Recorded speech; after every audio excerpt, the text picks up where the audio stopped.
can be only one podcast, and may it be the Princess of the Universe. Hi, folks. I'm Matt. I'm Bruce. Oh, I get to introduce Yeah, you get to introduce yourself now. I'm Steven. Yeah, because we're going to be doing this for 13, 11 more episodes, unless we're all dead the next time it comes around. Okay, so we have a lot of comments now that we're on YouTube. All right, first off, there's an Uber fan who's just ticked off we're missing so many things from these books. And I'm going to tell that person, first off, that after we leave. right after the podcast, I kid you not, we sat here for 20 minutes we forgot about this, we forgot about this, we forgot to talk about so-and-so, we forgot about, and we're we love so-and-so. So everything that person was mentioning in their comments, I'm not going to get to it all. I was going to pull it up, but I'm not. You are correct. We did miss a lot, but it wasn't on purpose. We talked about it. It was just after the podcast is over. And we're going to miss some stuff. We're not going to hit on everything. This is not an in-depth analysis on every single character and every single book. That would be that'd be heavy. And as you know, of course, they delayed the TV show, so now we don't even have to worry about. I missed that. Yeah, getting delayed. Everything's canceled now. So not canceled, but hiatus. Yeah. So it looks like everything's getting pushed back to 2021 at this point. Base case scenario. But to be honest, hey, now we can go through the entire series. Yeah. We were thinking about starting this now, but then I thought by the time we get to, because you were worried by the time hopefully we can get to 5 or 6 by the time the show starts, because that's what the TV show is going to catch up pretty fast. But now we can make it through all of them, I think. We could even go back and do that in-depth analysis like that commenter wanted.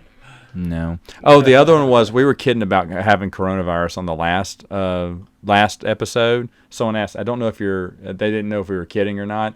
We're kidding. We're kidding. Now we're all gonna die because we were kidding on it. Bruce, you're not a doctor. What do you think our chances are? Only 1 in 5 people will have serious ramifications, and there you go. 5% of them will die. So. Well, I saw the CDC's numbers: 95% mild, 5% critical. So, you can't really trust the numbers right now. No, the numbers are all over the place. Yeah. Numbers are all over the place, and then they have to guesstimate the numbers. China, and you can't trust our numbers. You can never trust China. Don't trust China. The only good thing to come from China was Jackie Chan. Wait, did he come from China? Hong Kong. Yeah. Okay, never mind. Good. Jackie Chan. If Jackie Chan told me the numbers, I believe Jackie Chan. So stupid. Okay, there you go. So we are breaking the 6 feet rule. I'm just telling you that. But Steven brought hand sanitizer. Damn right I did. Because he knows we're going to do it. At home. And after this is over, we do a group hug. Oh man, our roommate Roger. Dream come true. He never liked to stay 6 feet in front of anyone anyway. You remember Roger? Yeah. Yeah, Roger was not for. We would do group hugs just to tick him off. Corner him. He goes, no, stop. Now he has a reason. We should go see him. Oh wait. We can. Yeah. This is gonna be the last one for a little while. We're gonna take a little break from. Next episode will not be featuring my friends here for just a little while because we gotta do a little lock-in. By the way, this is being recorded before the lock-in, just in case. That starts after the podcast. Yeah. This is pre-recorded. It's pre-recorded here, just to let you know. So this is the last time I get to see friends. But I would like to say thank you for letting me know we were recording tonight. Go ahead and tell your story. 3 hours ago, and I looked at my audiobook, and I have 7 hours of book left. So I had to crank it up to 2.5 and finished it as I was walking in. That's impressive because Michael Kramer, especially during the fight scenes and exciting scenes, he gets going. Yeah. I mean, even just on the regular speed, he gets a lot of words in there real fast. I could listen to it to a little 1 speed up, I think. I could. But during the fight scenes, action's flowing, action's moving. And so now we're talking about The Dragon Reborn.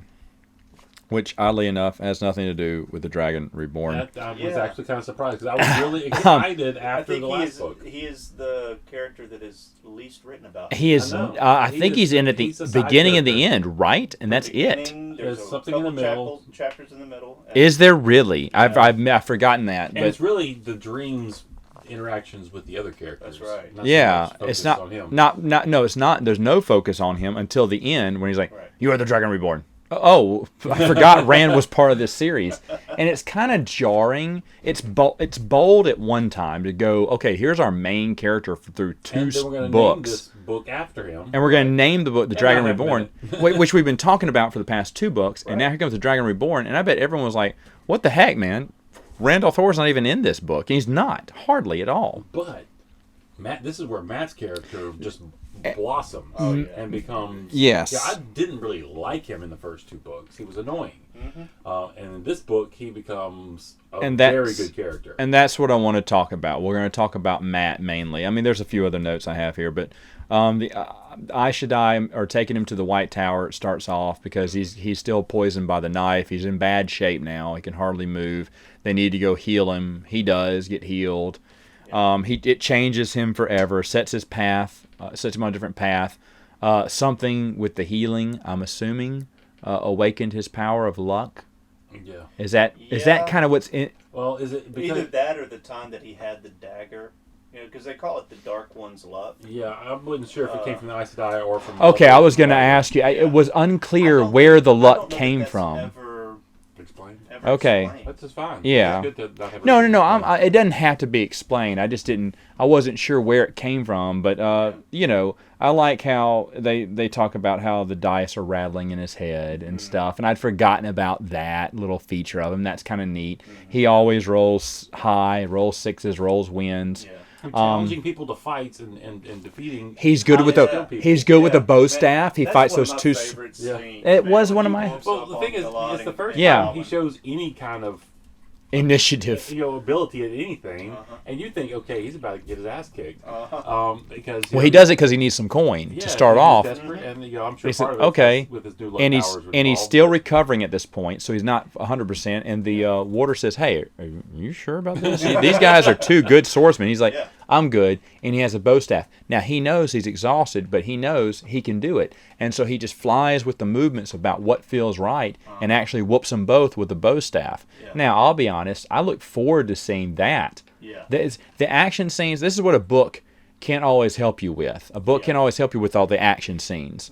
I find action is great, but sometimes you can't. It's the hardest thing to describe and put into your eyes, because I can read something and think something totally different. So I would love to see what this is going to look like in the TV show. Yeah, I think that's one of the cool things about how they kind of set up the action scenes by Rand training with Lan and going through the motions, and he names the motions. And if you think about somebody with a sword and then what the name of the movement is, you can almost picture that. And then whenever it comes to the fight scenes, it's easier to picture it instead of them saying, and he turned left and twisted. He pivots, talk to them. Yeah, no, they just go through the sword forms, and you can almost picture. I mean, I can, like I said, I can picture it, but I would love to see that on, because I know they're going to go a little bit above and beyond, make it a little bit special. Yeah. And I don't know if it looks like he's really lucky in some of his shots, so be it. Like he stumbles and gets a hit in. Right. I'd be for that, because that's what Matt is. He's got the power of luck, which I really enjoy. Yeah, which that actually comes in play later on in the book. How you're talking about, he stumbled, but he has his staff and he just throws it over his shoulder and cracks the head of one of the defenders of the tower. Yeah. So I mean, he's luck. Yeah, luck. He's luck. But I'm happy with that. I like that in a character. So Matt's character really gets to shine here. Basically, there's a big chunk with him in it, and that's really basically what they. It is Matt's book out of the three. Matt gets the most screen time. The girls have about the same. Well, the girls do take care. The book really could be called, Matt and Egwene. Hunt for the Black Aja. Because Egwene, well, first off, they go into the Aes Sedai way more now. Now we're talking about red, blue, black, green, yellow, every color of the rainbow. I'm still trying to work out in my head who's what. I know red or angry, black or evil, white, green or these men lovers. So yeah, I'm getting a few of those, but it's like now he went with every color. Obviously, he's very into Robert Jordan. Is very into explaining the Aes Sedai now. Now it's time for him to roll up his sleeves and really dive into what makes them up, because we don't know anything except for Moraine in the first two novels, right? We know a little bit. We know a little bit in book 2. We got a little bit in book 2, but not what we've had in book 3. Book 3, he really, because now that we're in the White Tower, we kind of see how their order, their structure, their training. We kind of see how their order and who takes what orders. The Blue Aja does this, and the Blue, and you kind of see they're all in the sects is what I'm talking about. All the different sects that we have there. Right. Of course, I talked about the Obedience Collar, which was in the last one. But Egwene this time goes through the trials this time, and her trials are very different than Nynaeve's, who went through them. All of hers focus on Rand. Yeah. Right. Which, we're still told they're never destined to be together. Why are they still dreaming about each other? Why does she still care? Don't know. So, I don't even know if I've gotten that far. Feels like they still care about each other. Yeah. But anyway, so Egwene gets to go through it. And so it does focus a lot on the Aes Sedai, too, and kind of goes into their lore, so to speak. We get a little bit more nod to them. And of course we would, because we're going to the White Tower. We get to see the end. It's peeking behind the curtain now. Right. And we're getting to what we talked about a little bit earlier, where it's those stubborn, blasted men, and the Warder's like, oh, I let those crazy women do whatever in their tower, those crazy Aes Sedai, and that's where we start getting it. It's not exhaustive at this point. It's not exhaustive. When we talk about book 4, I'm gonna change my tune on this. Do Matt, Rand, and Perrin ever stop thinking that the other two are the ones that are the ladies' men? No.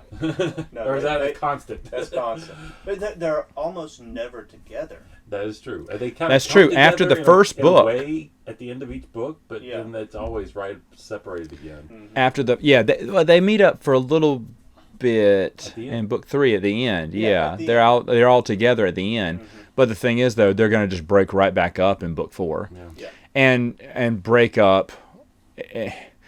They're all going to be around, but they're not going to do anything for book. Well, I don't want to talk about book 4 right now. No. I want to talk about book 3. They're rarely together in these books. After the first book is the only time they're together the entire time, right? Yeah. Unless the end books, I'm forgetting something. The only time they all go on kind of the same path, and then they break up a little bit. But Great Hunt is a nice, tidy little story, all tied up, bundled together. And that begins and ends. And now this one, the world just opens up, and we finally get to the next step in the process where he is recognized as the Dragon Reborn for the first time, not by everyone yet, but the first public time. He hasn't been legitimized as he fulfills the big prophecy. Right. He's still got a few more people to show. Starting to accept it. Yes. Not wanting it, but accepting. Right, and that's more so in book 4, I think. I feel. It started the process. He accepts it. Book 3. The whole book is him getting. Coming to that conclusion. But the whole time during the book, he is going from Falma to the Stone of Tyr, and the whole time he's going there to fulfill the prophecy. So, I would say that he. You think he's already accepted it? He has accepted it. He has his doubts as he's up there, and he accepts it in the end. And then going forward, well, again, I'll talk about book 4 later, but I feel that he's got some uncertainty there. But still, he is the Dragon Reborn. He knows that now, and he has doubts going up all the way up there, and then finally solidifies it. So if there's a payoff in the end, but it's like no Randall Thor. If you're looking for a Randall Thor on a book called The Dragon Reborn, no. If you want to, we can rename this called Aes Sedai. No, Behind the Curtain. What? Before they were famous, the Aes Sedai or something. Then another name would be, I want to hear dice rattling in your head. It'd be a rock song. It sounds like, but it's more of a Matt story or an Aes Sedai story, split down the half. I think. Yeah. Because that's where you get. And I don't mind it. I mean, you get a good bit of Perrin in there too.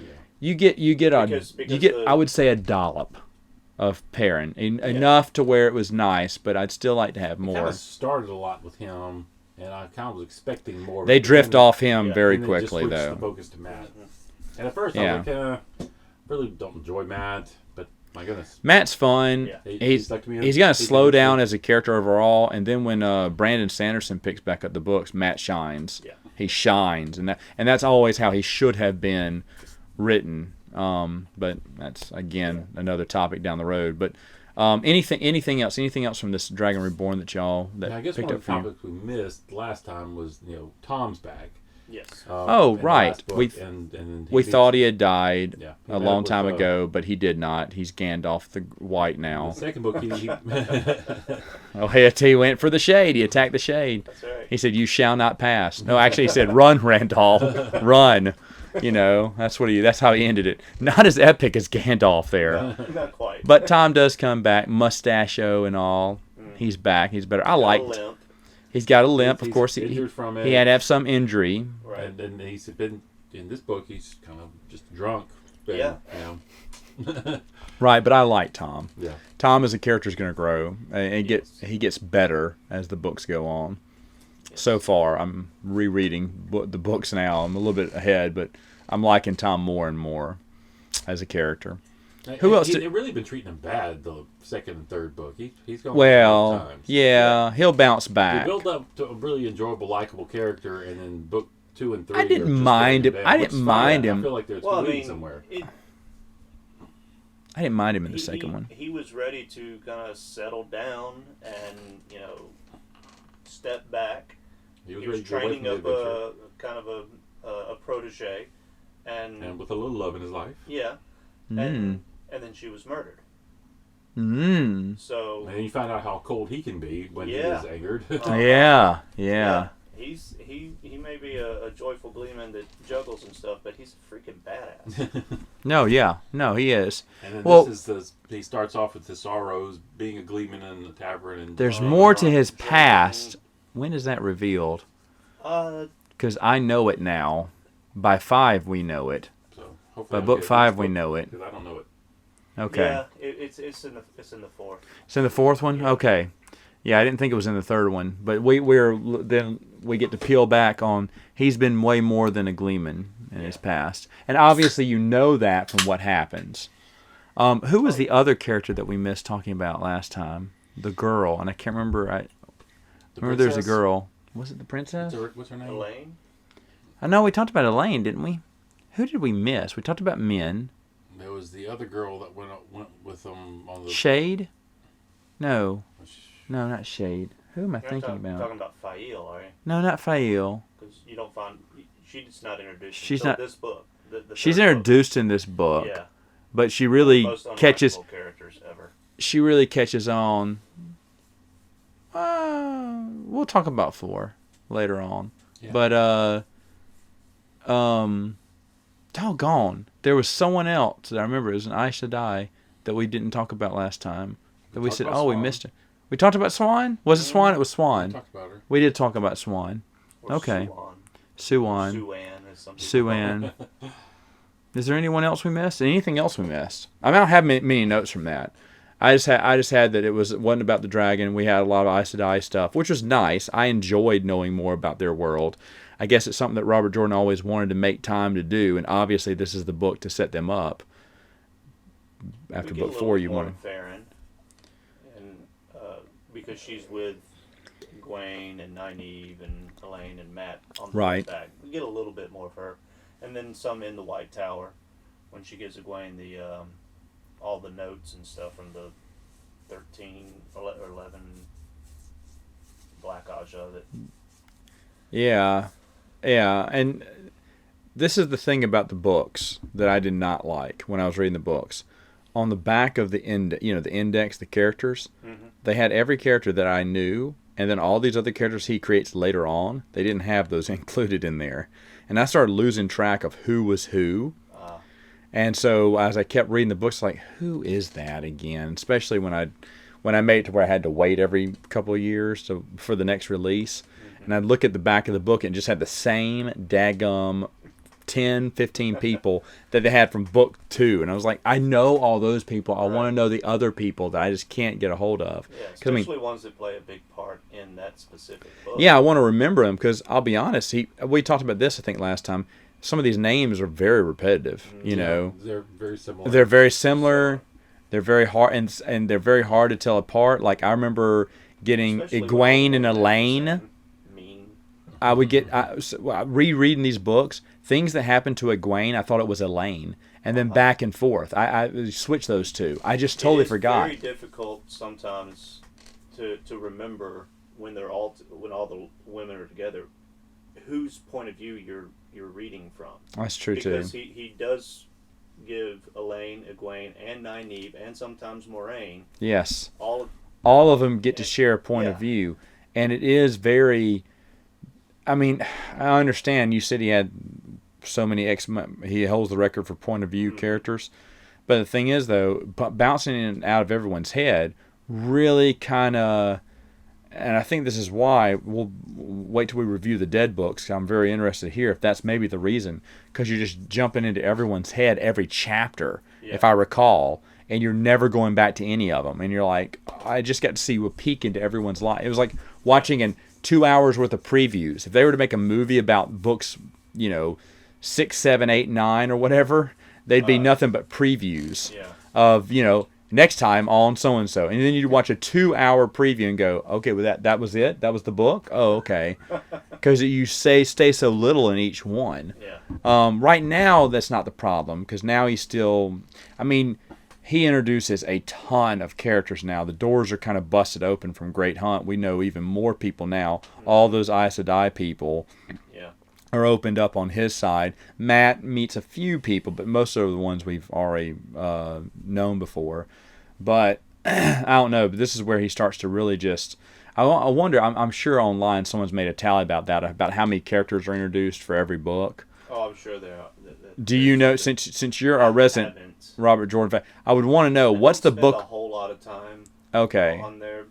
Obviously, there's a Wheel of Time fan. There's a few Wheel of Time fans that caught on and started watching. I'm sure that one of y'all can tell me what was the book where Robert Jordan introduced the most characters in, because it feels like it started at 3, but it could be 4 that it got it. Did not feel too heavy for me. At this point. Time. 3 introduced a lot of Aes Sedai that you're going to see later on. And different names, and I am to the point where I'm a little confused on who's who until they did say a few more things. Went, oh yeah, that's the one. So and I know they were introduced in book 3. I want to say they were introduced in book 3 because they introduced a lot of newer characters. Of course, Moraine's not the big cheese. Before this, we've always imagined her as that she's the only Aes Sedai we know, and so she's the big cheese in a way. And we've met a few others, but the thing is, though, the world's still so small until they go to the White Tower, and this whole other order opens up, and that's where you really get to know the reds, the blues, the greens, the yellows. You realize that Moraine's kind of an outcast. She's never there. Right. She's the wanderer or something. She's the one that no one really. And it's kind of wild because we've always seen her as the one who knows everything. She's the hidden wise one. She can outdo my Nynaeve and everything and. Nynaeve's still the stubborn hick lady. They call her the Outlander. No, what do they call her? What's her name? Wilder. Yeah. She's a Wilder.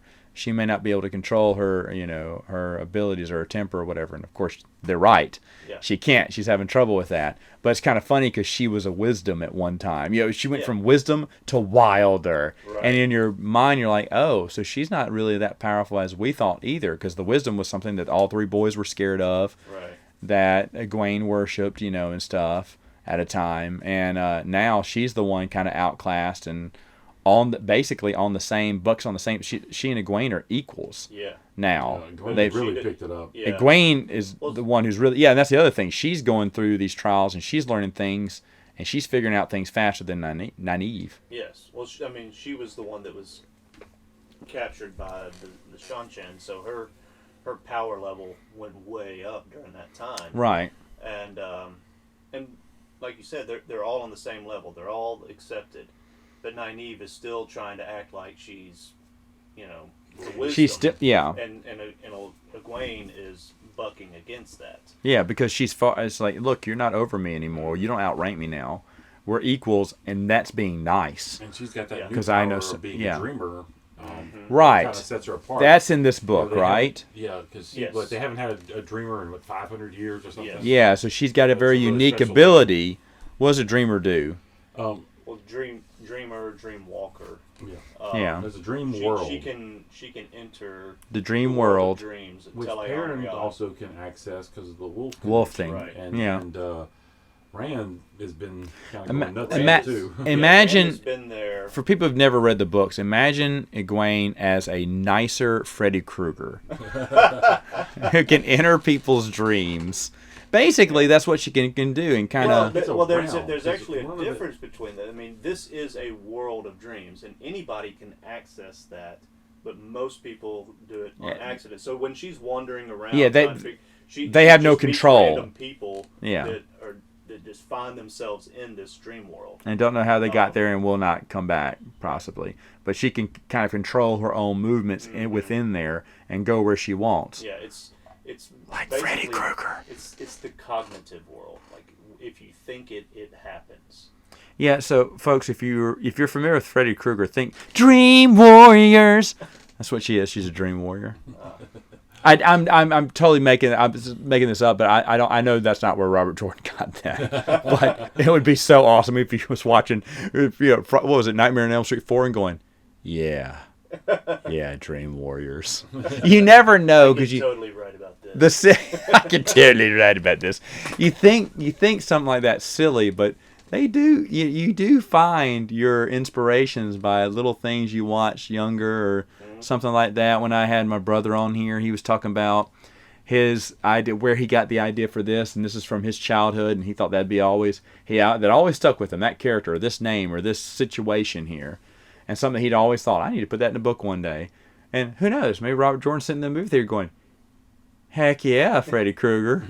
Yeah, I'll make a nice Freddy Krueger. And I'm sure it's not based off Freddy Krueger. I haven't listened to many interviews with Robert Jordan. I know he gave them back in the day, but I don't listen to any. I mean, some of the tapes you gave me have. That's the only interview that I've ever. It's the same. Oh, okay. So those. And it's the same one at the end. Yeah, no, I noticed that. Because I stayed on for the next one. I thought, okay, maybe it's gonna be a different interview. Yeah, I was thinking. same thing. I think I said, well, at first I was like, he's repeating himself. Hey, moron, say something new. I was like, oh wait, I think this is the same interview. So yeah, it took me a while to figure that one out, but I'm sure he's done other interviews on this. Yeah. Inspirations or no one's done their extra. I haven't looked into it, but you'd probably glean more from interviews from Harriet, his wife, who was also his editor. He died before kind of the big YouTube and everything being right before everything went big. 2005 YouTube was around, but it was nothing. I mean, I was on cat videos. It was little stupid videos. I think I was doing stupid videos back then. It was just not that many. Appearing on podcasts and stuff. No one was doing that was not. No one was doing podcasts. They may do a radio interview every once in a while. Rarely would do a TV interview. Yeah, and if it was a radio interview, it was probably NPR. So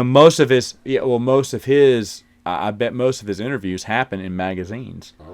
Back in the day. So most of his stuff is in print. A lot of stuff, and that's kind of the sad thing we have, because a lot of these great authors, we don't get to hear their voice talking. Yeah. There's very rare interviews set up there, but I didn't know if he had actually done many.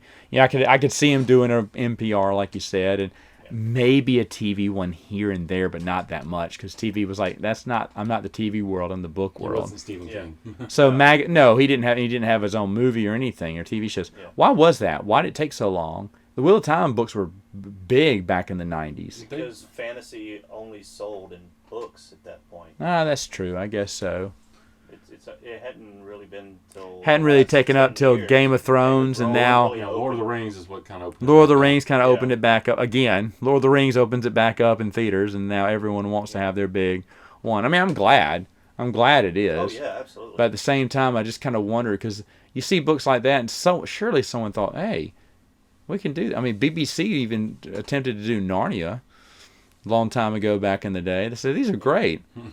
Let's dress Midget up as a rat, which I loved. Was that Warwick Davis, too? You can tell, because he talks like Warwick Davis. I will help you, my queen.